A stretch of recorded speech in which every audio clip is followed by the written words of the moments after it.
Good morning, friends. This journal's a little bit long, but enjoy the rainbows.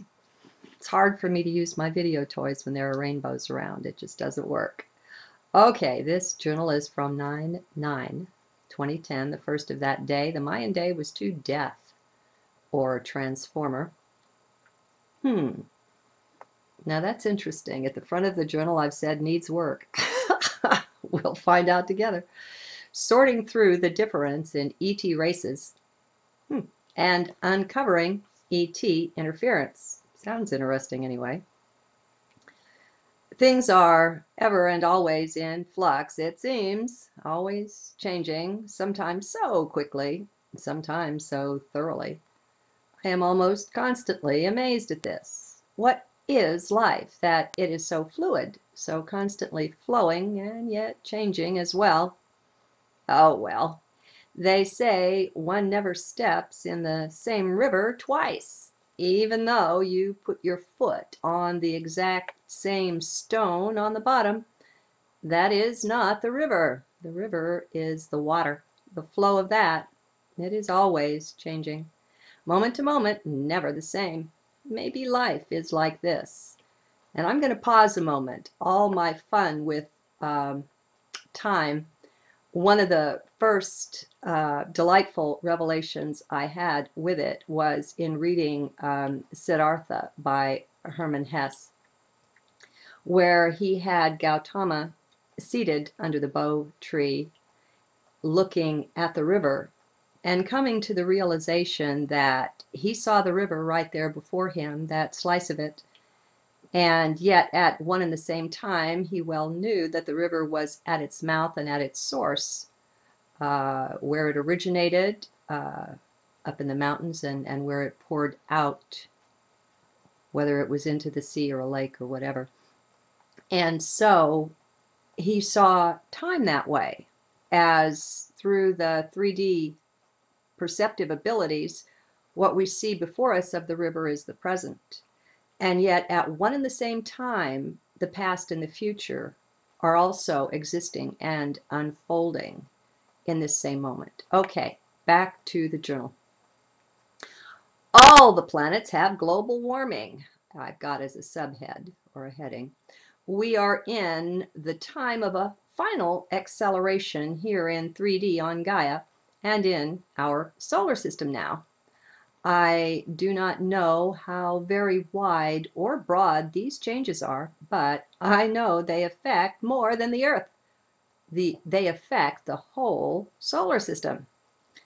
Have you heard, though the major media has kept quiet about it, that all of our planets are going through their own global warming? Rather an inconvenient truth for Mr. Gore, no doubt. Things that make you go, Is it wider than the solar system? I say, who cares? What difference does that make except to the mind? The fact that it affects our star and all of its planets, that is enough, is it not? What need to know more? More doesn't apply to you. Stick to your heart. Don't let the mind toy and play with you. It will do that. That is its joy. Mind likes to be in control, to be driving the car. The time is now to put the mind in the back seat for the rest of the journey. A heart is driving now, if you wish. Choices, always choices. Choices are good things, though.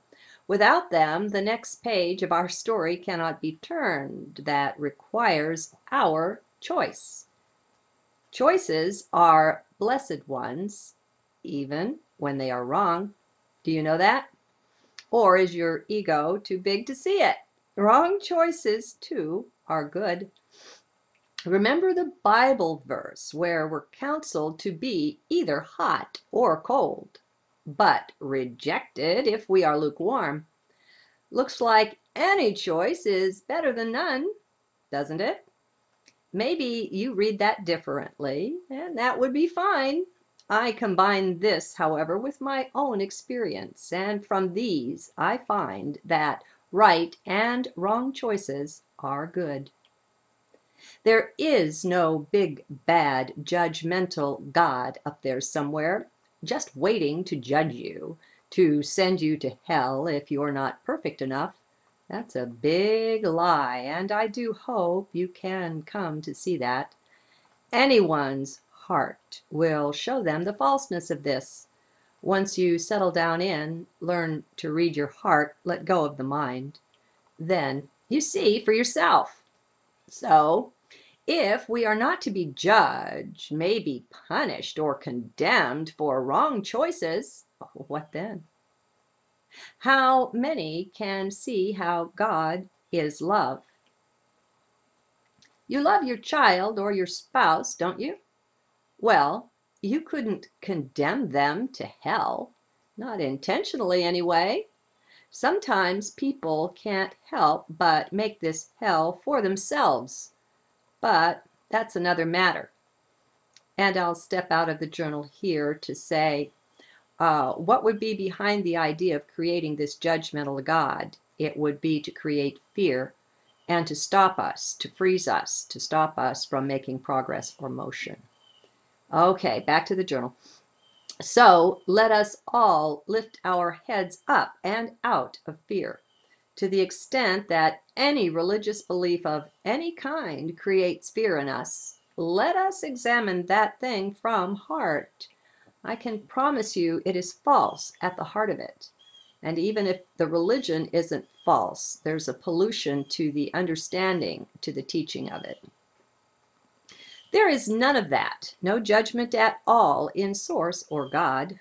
Source is light, Source is love, Source is emptiness. That is all that I know of it anyway. You may know more. Jesus and Buddha and all the wise ones that came to us, Muhammad, their teachings have not been well preserved. They have been both tainted and mistranslated. History has not been so very kind to the truth. Only in Akasha will you find it. It didn't survive here. The winners always write the history. Most people are not at all aware of the extent to which we've been misled and deceived. Most are innocent of that knowledge, perhaps subconsciously considering it too terrible to look at, to know. The time, though, has now come to throw off all fear of every kind. Let's have no fear to discover the extent of the plots of the gods. I'll not talk of the details of this darkness. There are sufficient experts out there who are called to this. Jordan Maxwell is an excellent one. So is David Icke. There is darkness layered on darkness that is so deep that it's understandable why people have simply not wanted to see. It disturbs them in their comfort zone, and they want that preserved. Well, most everyone's comfort zones are pretty well shot these days. We're much more open to know, why not? What the heck? We're seeing so many things crumbling, might as well look to the core of it. Let's uncover a bit more. Let's look at the structure, not the technical structure, which I leave to the expert researchers, but the logical structure behind what's been done. Let's rely on the Andromedans and the Syrians from, I think it's Sirius B, the sun which ascended with them, to see how this land lies, what's behind all the mischief and lies. Not all races get along. Big revelation there, I know, but since it's behind so much of what's going on, let's have a look at it. What's at the core? The Andromedans and all those many races on the Andromedan Council, over 130 or 160, I believe, work to keep the peace among all of us. Andromedans are leaders, ambassadors, and peacemakers supreme. A big part of the underlying issues is the major differences in the races, the basic biological differences. They divide them between the gases they breathe. There is oxygen, methane, ammonia, hydrogen, and another one or two that I've forgotten. These make for tremendously different environments. Some of them are tremendously simple, making it easier to get along. So much is the same on your home world if you're one of them. Some of the biggest differences turn out to be between the oxygen and the hydrogen breathers. This is no small thing, as it has led to some very serious, long-lasting, and bloody wars, the like of which we cannot now imagine. Now, I have to say that obviously many of these beings are locked in their heads or their minds, but I'm not likely to convince them all to enter their heart, wherever that might be in their biology.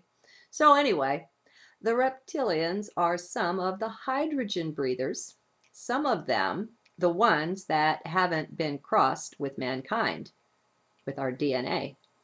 In order to make the peace with the races then, many have created crossbreeds and stationed them on other worlds to keep the communication channels open. Now, others have done this same thing, messed with the DNA, but not in the interests of peace, but rather to maintain their control.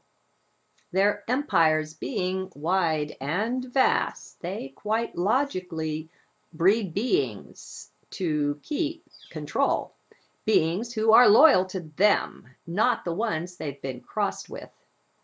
So it is well to keep this in mind. We may be looking at someone who looks like us, but we don't necessarily know.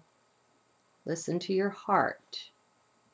When you see someone who looks beautiful and yet you get an uncomfortable feeling, go straight to heart with that. Great variety is quite possible. Let's not be simpletons about these things anymore. Please, my friends, let's open our eyes of heart. By casting off fear, we can do this. We can be willing to see that which is and not reject what we find. Too many have been led astray and far astray by being too innocent, unsuspecting of the real lay of the land. There's no need for this. It compromises both their path and ours. They get used as tools of the dark side and don't even know. They think they're light beings and light workers. So let me just say this right out. Very ugly beings can come wrapped in very beautiful bodies or containers. Part of what has been holding us back for so long is our unwillingness to back away from the body mind. We were convinced we were that. Well, as long as we think we're this physicality, we can't back off far enough to get a good look. The old forest for the trees thing. We just can't know. But now that there are so many awakening, it's getting easier to tell people that they wear a body, but that it's not who they are. And that makes it easier too to help show people how bodies can be simple containers.